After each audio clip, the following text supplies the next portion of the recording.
Hi, I'm Marie Elizabeth Molly, and this is Relationship Alchemy. Today, we are talking about a counterintuitive approach to conquering adversity with Nika Stewart. As a working mom, entrepreneur, social media influencer, and cancer thriver, Nika Stewart offers a powerful message of resilience. Nika helps entrepreneurs show up and shine on video as the unique, brilliant superstars that they are, so they can get the recognition they deserve and make a meaningful impact as they grow their businesses. Nika's on a mission to inspire other women to defy the expected and create their own paths to joy and fulfillment. Welcome to the show, Nika. Oh my gosh, it is my absolute pleasure. Thank you for having me. I'm so delighted to have this conversation with you because we have been in a community together for over a year, and I just find you utterly delightful and brilliant and wonderful, and I'm so excited to be here with you today. Right back at you. So tell us a little bit about your background. How did you come to be interested in this counterintuitive approach to conquering adversity, and where does this begin for you? Yeah, I've always enjoyed counterintuitive things and unexpected ways of dealing with things and untraditional ways to live our lives, because not everyone wants exactly the same thing. And so why should we follow other people's rules? So I had always thought that in my life. And then in 2020, as you know, stuff happened in the world. We all went through something very similar. In addition to that, I received a diagnosis of breast cancer and suddenly had to deal with that. But what happened, I think that felt right to me, but it seemed to be surprising to the rest of the people in my life, is that as soon as I heard my diagnosis, I immediately decided to follow the untraveled path, like the unexpected path, the one that is, I think intuitively we think you hear cancer and you feel terrible. And the good news is that it's a path that you follow that is well-traveled. You make appointments, you see certain doctors, you join support groups, you cry, you feel miserable, you have surgery, all the things that someone who has cancer goes through. It's pretty well documented. I decided to not do any of that. Well, not do any of that. I did do treatments, but the emotions that I was supposed to follow, like the standard operating procedure of going through the emotions of cancer, I decided not to.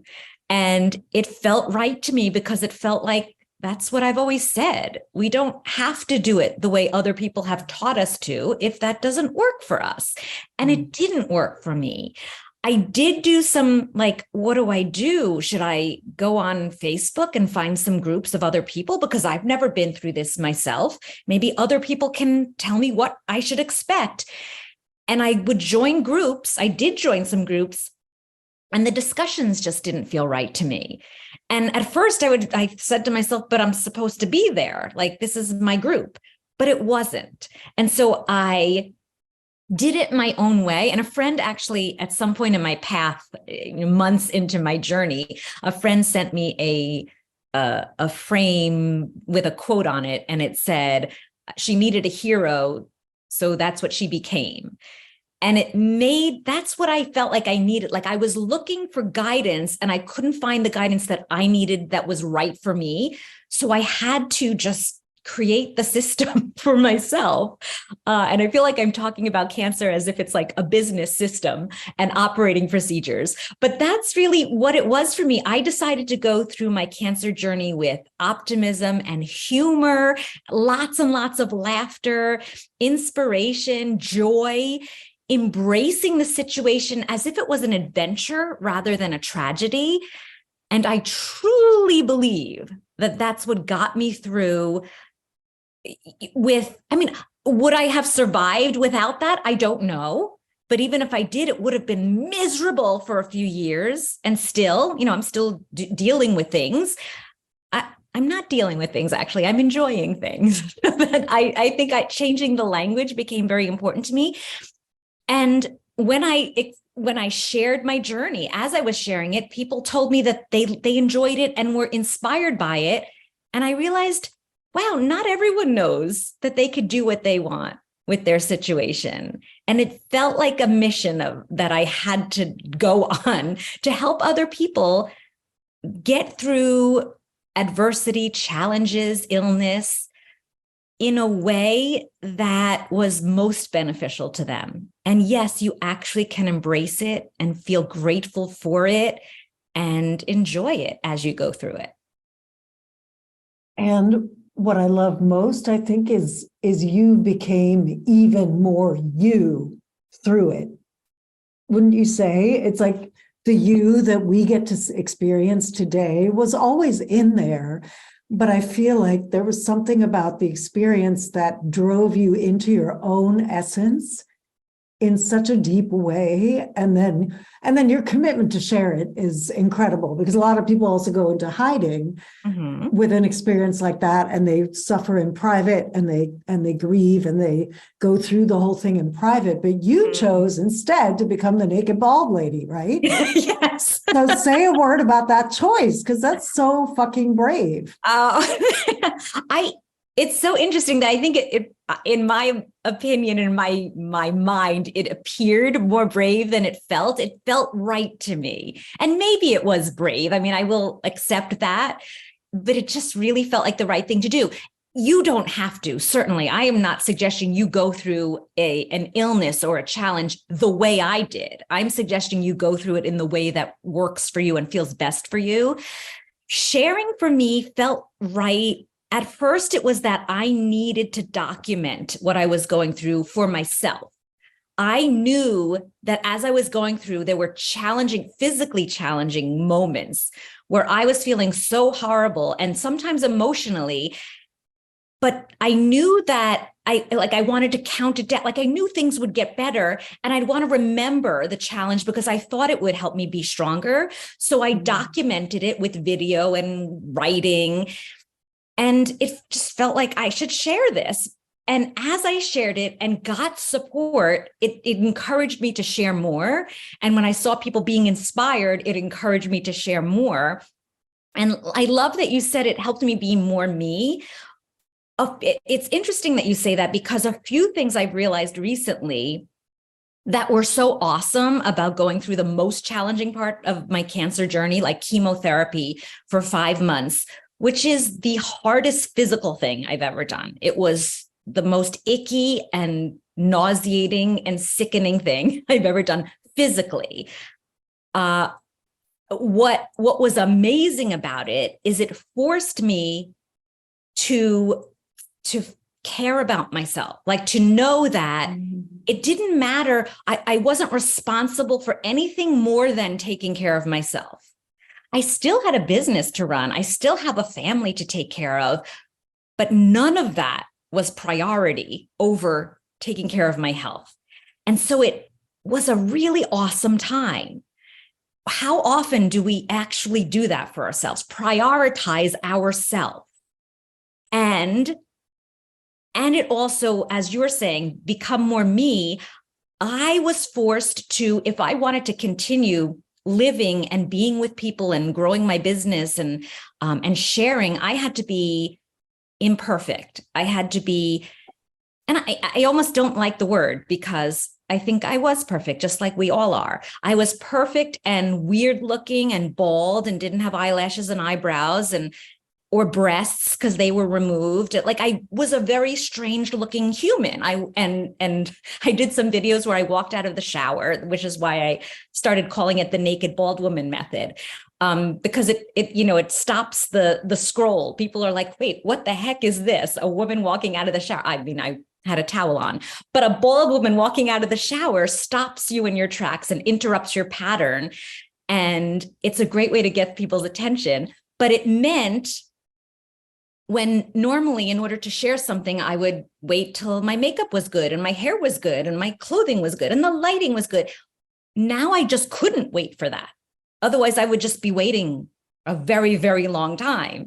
So for those few years, I just shared authentically and vulnerably. And then I realized, oh, the real me, no matter what I look like or physically feel like, if I have something that can help other people, if I have something valuable to share, none of that other stuff matters.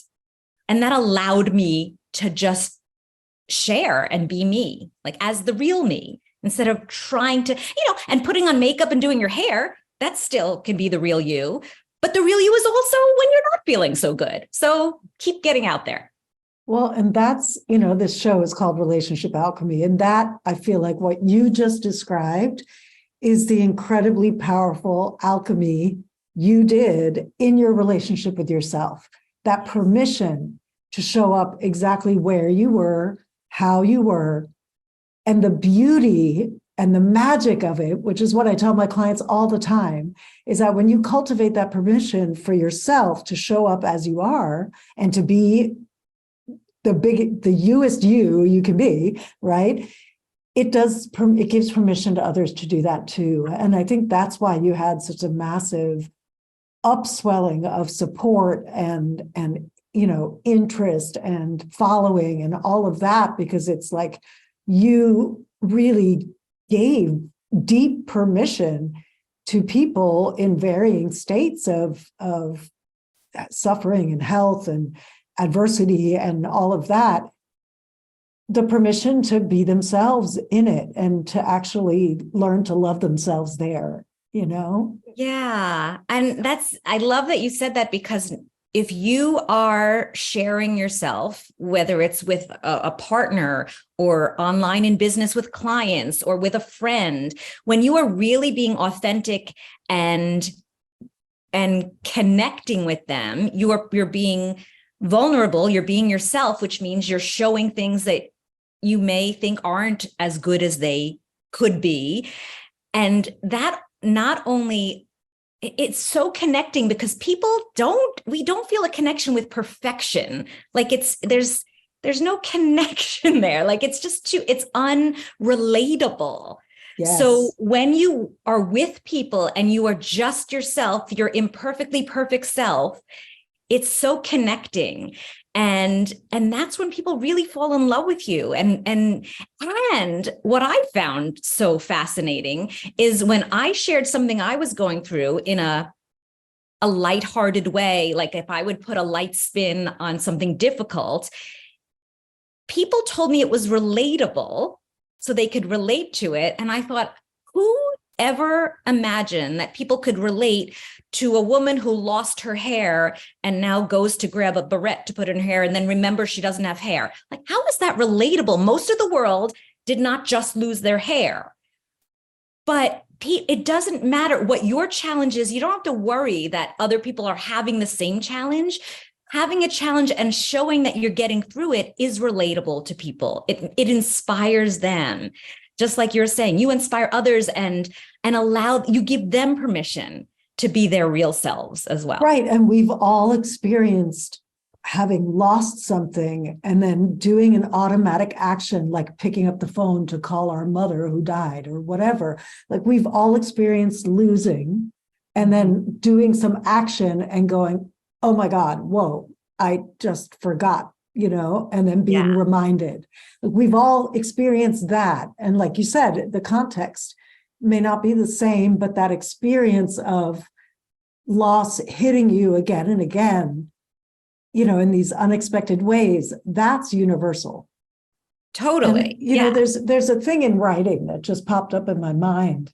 There's a thing, as you know, I'm a poet, right? And I have this background, this MFA in poetry. And one of the things we talked about a lot was the more specific you can get, the more universal it becomes. So we have a tendency to try to speak, like we try to speak in platitudes, this too shall pass. Everything happens for a reason, blah, blah, blah. all of that shit. Like nobody wants to hear that shit. If you're a person who says those, please stop. What I seriously. But what people relate to, what actually opens a space for connection in the midst of adversity is the specificity that you were able to drill down to of being a woman who lost her hair and still having that automatic action to reach for the barrette and going, oh shit, and like we all, that's kind of like, oh, a part of me just cracks open when I hear that, because I so know how that feels. And that's how we connect more deeply and truly with each other, not with the platitudes. Yeah, so true. And I love that. I didn't even know. I mean, I love how you said that. It's fascinating that the more specific you get, the more universal it is. And I didn't even realize that when I was talking about losing my hair, people would say, I just broke my foot, but your your positivity helps me get through the day. I'm like, why? I didn't break my foot. I didn't say anything about a broken bone. But our adversity is relatable because people have adversity. We all have challenges. So when you are real about yours, you can inspire others, you can connect with others, you can create the alchemy. You can create connection with people by being real. And because again, I feel like culturally, we're so acculturated or driven or pushed to hide our adversity and to try to show up perfect, right? We think, it's kind of like what Brene Brown talks about. Our vulnerability is what we most want from each other, and it's the last thing we ever want to show, right? Totally. And somehow you have this, I don't know what it is, like this magical ability or something in you just natively knew to go there for you. For me, I don't like that. If you're interviewing me on how I did it and I say, well, it was just natural, then how does that help other people? Exactly. So I wanted to look in to see, is it just I was born with this? And it isn't true. So I'm happy to say that I think everyone can do this if you choose, right? Because it isn't just something innate. It's something that it is a choice. Yes, it was a conscious choice, even though I was taught growing up to not express emotion in a big way because that was embarrassing. Totally. Don't go out of the house without your nails done and your shoes polished. And, so I was brought up. And so I think for years when I was trying to connect with people in my business, it was very difficult because I pretended I was a leader when the truth is I was a leader, but I looked like I was pretending. I was playing a part. And when I actually was like, you know what? I'm a leader, but you know what? Sometimes I wear a t-shirt and not a suit. And sometimes my hair isn't done. Sometimes I don't have hair. So and guess what? I still have good value when I realize, and the thing that this does for you, by the way, if you consciously decide to be in the world, like if you share something that you were taught you should hide, you suddenly don't, there's two things that happen. Number one, other people are fascinated by it and feel a connection to you. And it makes you so much more relatable.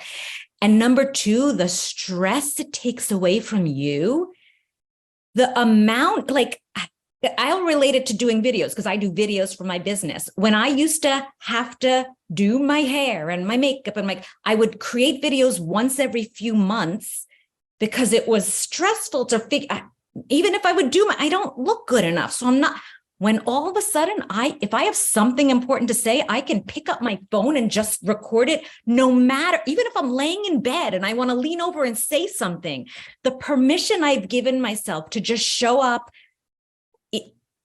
as me, no matter what, where, when, has taken so much stress away. And just like Brene Brown says, as soon as you share that shame, the thing you feel shame around, it starts to dissipate because shame thrives in secrecy. And the minute you share it, I don't feel ashamed as much shame.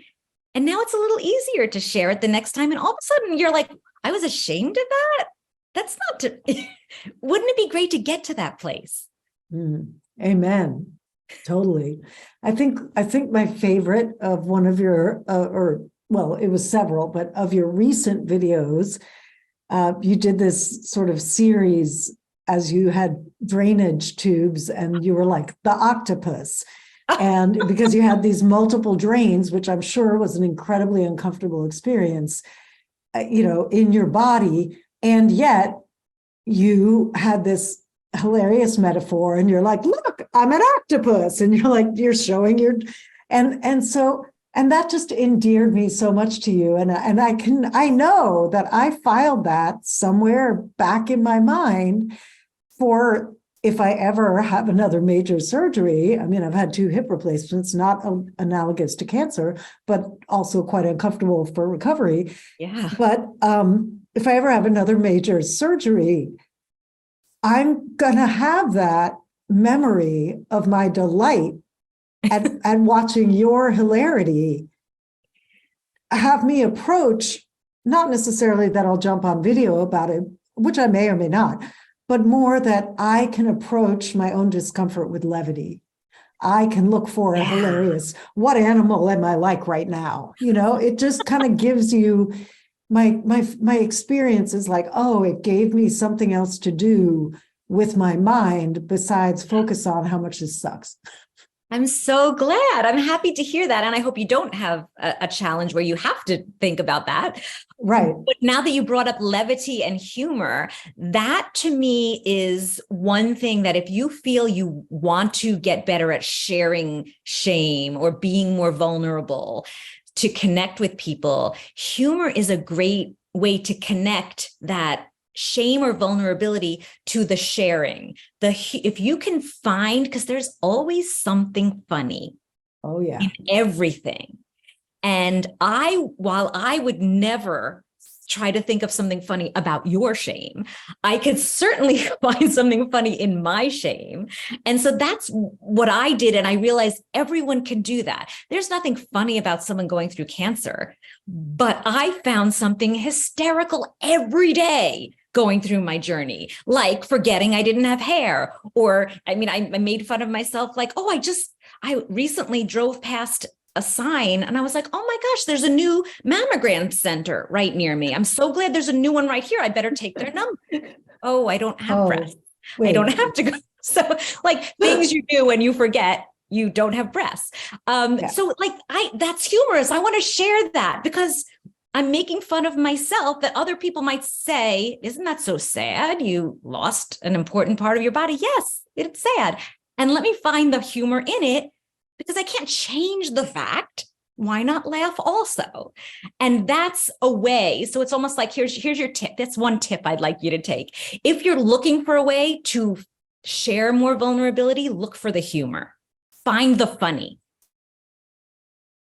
Absolutely. And it's so funny. This doesn't usually happen, but for some reason, another thing from poetry is popping up for me as we're talking, which is one of the things, this is actually something I got from my ex-husband, which was finding the funny, like that when you land the funny, very often right after that, you can land something really deep and poignant. And it's like the funny opens the door for the deeper truth to land, to be allowed in. And even though your videos aren't necessarily making that transition, say like a poem might, where you have a funny and then you hit them with the zinger, there's still something about the way your funny in your videos occurs that allows that deeper access to the grief or to the, whoa, this is intense, or it's like, I don't know if I'm articulating it well, but what I'm trying to say is whether or not you directly in the video are making the link, I feel like the link gets made because your way of employing humor is so skillful. Well, I appreciate you saying that. And as you're saying it, I'm thinking that I believe that's what humor does, like you're saying. It allows, it's a nice transition to something that could be inspirational or poignant or important in our lives. It's like, if you want to teach someone something, if you could be entertaining as you educate, it helps them remember. So humor is a great way to help people feel inspired and motivated, or teach them something important. And I like how you said that, even though I may not have finished my humor video with now I want to tell you something serious. And here's the serious lesson. I think it almost implies the lesson is, for me, mostly my lesson has been, find the funny. If you find the funny, you can get through your situation easier. And there's always a funny. So you can always find levity in it. Yeah, that's so beautifully said. Yeah, gosh, I could talk to you forever. My mind is going in 15 directions right now. So hang on, let me come back. From this experience, is there anything else specifically you want to say about the counterintuitive approach to conquering adversity? So far we have finding the funny, we have being willing to share your vulnerability and yourself as you are. Is there anything else specific that one thing I'd love to share that I know you talk a lot about is gratitude. And I don't even know if you actually say it out loud. I know you feel it. I could feel it from you. And I always feel gratitude around you. So I know it's a part of your life. And I think that it's not counterintuitive to say, if you're going through a challenge, you should look for things that you're grateful for.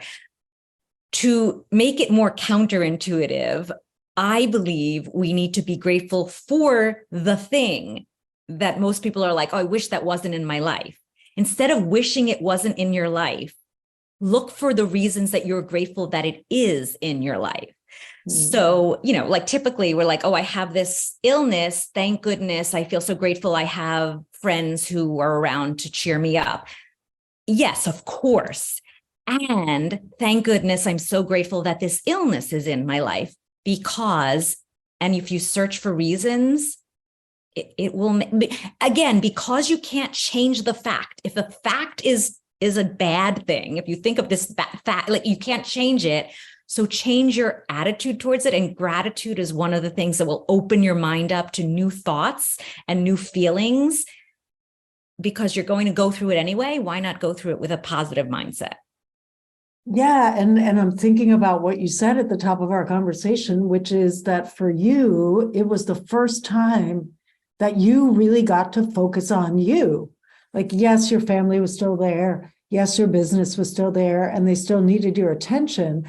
But you got, not that it felt wonderful to do it all the time, but it's like you got the space to really focus on tending to yourself, on self-care, self-love, all the things. And so even if, it's interesting with that, because I'll often say, you don't have to be grateful necessarily for the actual thing. However, there are positive things that thing has given you that you can be grateful for. So it's not like, yay, I got cancer. It's like, wow, I got cancer and I got space to take care of myself. Like that's the focus, in a sense. Would you say that aligns with what you're saying? Definitely. And I think it's language too, because I might say I am grateful for having the opportunity to go through what I went through. But of course, it's not, yay, I have cancer. So I totally agree with you. But yet my language is, I'm grateful for it because of all this amazing stuff that I got to experience, and how I got to grow, and what I learned about myself and my friends and the connections I made. So yes, I am grateful. I mean, I have tears because I think I get chills when I think about it, because I feel like other people would think, well, she's out of her mind, crazy. But I am so truly grateful for the adventure of cancer. I really am. So which is I think remarkable. you can be. And I want to just highlight before we close, your family, because your family what little I know of them strikes me as they must also be amazing people, because I know that I remember during the pandemic seeing some videos you made with your daughter, or kind of, there was one where she was sick and you were like serving her and you're like, wait a minute, how did I get in this position again? Having being a servant. But like it feels like your family is so good humored and supportive. And do you want to say a word about that? Because I just delight anytime I see them. Yeah, right. And I'm so glad that you see that, because I do have an amazing family, and it's a tiny family. I have my husband and my daughter. I do have other family around who, in the beginning of 2020, when I was starting my cancer journey, I kind of assumed that I'd have a huge team of friends and family helping out. And then we went into lockdown and I wasn't allowed to see, no one was allowed to see anybody. I, luckily enough, was allowed to go see people because I had to go to a chemo treatment center every week. So there were 20 people. I got to be, people were lonely and I was not. So that's another thing. That's another thing that you can be grateful for. Yeah. So of course, and there was a lot of fear. Everyone's wearing masks and I have no immunity. So it's scary. But I get out of the house once a week and sit for 4 hours getting a chemo drip and get to talk to the nurses and the other patients. So my husband is someone who agrees with me with humor. In fact, I think he is the one who helps me with humor. And I don't know if I would be as into humor if it wasn't for him. He happened to, before I even met him years ago, was in stand-up comedy. So he's a comedian. He just likes funny things. And this is something I'd suggest for you to do for yourself or for a loved one or a friend. If there's some stress, again, this is back to finding the funny. Like my daughter and I are arguing at the table. My husband will walk out of the room and walk back in with a weird pink hat on and just sit down and start eating. And then we forget what we're arguing about. So when you can just be humorous, it adds. And my daughter, of course, being brought up in the house with him is a funny person. And with you. I feel like I'm getting it from my family and I absorb it all and want to give it back out to people because it's so helpful. I feel very blessed and grateful. Could I have gotten through this alone? Very unlikely as well. But I think that if you are going through something, so yes, of course, finding support, but the sharing helps me find more support too. So I feel like it's going back to, so yes, my family is the best. And I hope your family is too. And if you need more support, sharing in a vulnerable way, the support, the outpouring of support and help that I got during the biggest part, the most difficult part of my journey, even during lockdown where people weren't allowed to come over and visit, somehow they found ways to support me. And it was because I believe, people are loving and amazing. But if they didn't know what I was going through, they wouldn't know to help. And I didn't beg for help. I somehow connected in a vulnerable way and they wanted to help. And then it was just a beautiful win-win. Beautifully said. So I understand you have a super cool free gift to share with our listeners. What is that? Well, one day after I started feeling a little better after chemotherapy and radiation, and I think my hair might have started growing back at that point, I woke up one morning and I said to my husband, I need to write a book. I need to write a book with this phrase that I've always said that never really made as much sense as it does right now. And the phrase is, when life hands you limes, make a margarita. Because I happen to like margaritas. So when life hands you lemons, obviously is the phrase, but I always wanted to relate it to a margarita. So I haven't written the whole book yet, but people were asked, once I said I wanted to write it, people were asking me for it. So I created a journal with some of my stories and suggestions for getting through challenging times. And I created this journal for you. It's When Life Hands You Limes, your journal for triumphing over challenges, created for you by me. I have a digital copy for everyone who wants one. And it's fill in the blank, like questionnaires and templates for you that you could just flip through when you're having a challenging time. And it helps you kind of find the funny and write letters of gratitude to your challenge and things like that. So I'm hoping it inspires you. Oh, I love that so much. So you can find that at the link down below in the show notes, where you'll also find Nika's website, her social media handles. Follow her. If you are an entrepreneur and you want to show up more authentically and powerfully on video, and be in an amazing community while you do that, check out her work and sign up for her mastermind because it's legit, really fun. What little tastes I've had of it have been super fun. Is there a final thought you'd like to leave folks with? Yes. My final thought is that we don't have control over the circumstances that come up, or many of the circumstances that happen in our lives, but we have 100% control over our thoughts and our feelings about those situations and circumstances. So if you have the choice to think a certain way, feel a certain way, why not choose thoughts and feelings that are empowering and that help you feel better? You have 100% control over it. We don't always remember it, but no matter what, we are choosing our thoughts and our feelings. Even the thought that we don't have the power over it. Exactly. Really good. Thank you so much. And thank you so much for being here today. Today, we've been talking about this Nika's amazing counterintuitive approach to conquering adversity. And until next time, everyone, remember that a great relationship, including the one with yourself, starts with you. Thank you.